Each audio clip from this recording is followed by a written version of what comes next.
Сәлеметсіңдер ме, қалайсыңдар? Бүгін 4-ші сыныптың 114-ші сабағын өтетін боламыз. Ал мен каналға тіркеліп, лайк басып, комментарий қалдыруды ұмытпаңдар.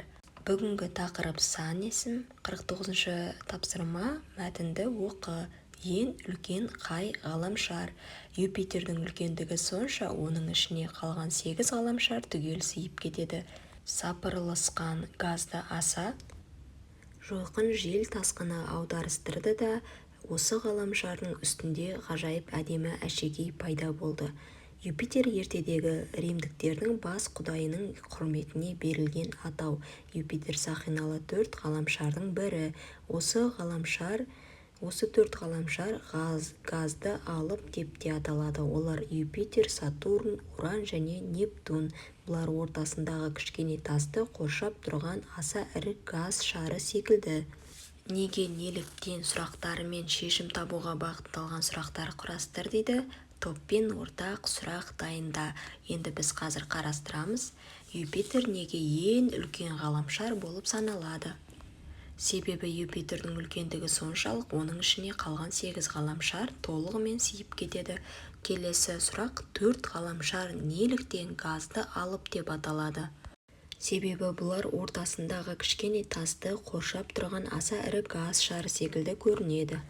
Келесі жаттығу: 50 берілген сан есімдерді қатыстырып сөйлем құра. Құраған сөйлемдеріңде олардың қандай мүше болып тұрғанын айт. 1, 5, 7. Енді сөйлем құрайық. Мен оқитын кітап біреу ғана екен. Айжан бүгін Мараттан 5 дәптер алды.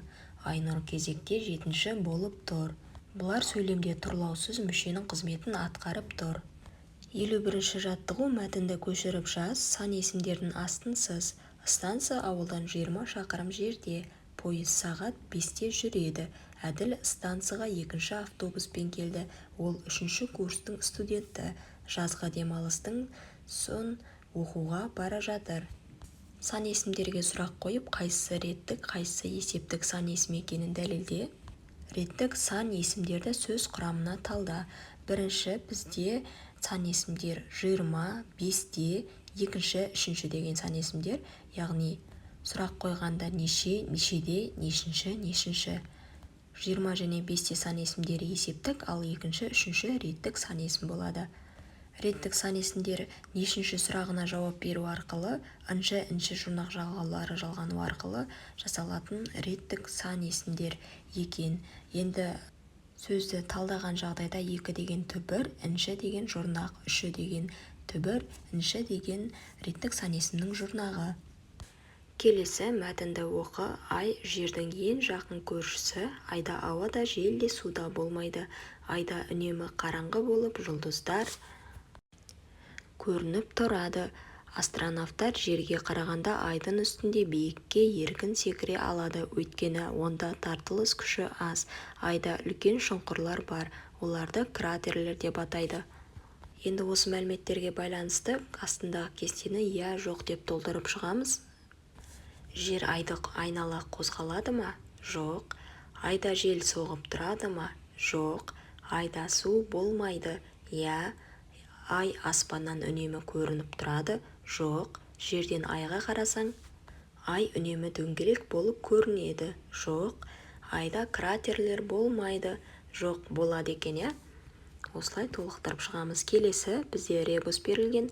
Ребусты шешуіндегі сөзге әңгіме құрап жаз дейді. Шешуіндегі сөз бізде ғарышта деген сөз шығады. Әңгіме құрап жазатын болсақ: барлық бала ғарыш әлеміне саяхаттағысы келеді. Аспанға қарап тамсанып, армандап қызығады. Қазір осы арманына жеткен ғарышкерлер үшін аспанға ұшу және жерге қайта оралу ең ыстық сәттері. Ғарышта өте қызық.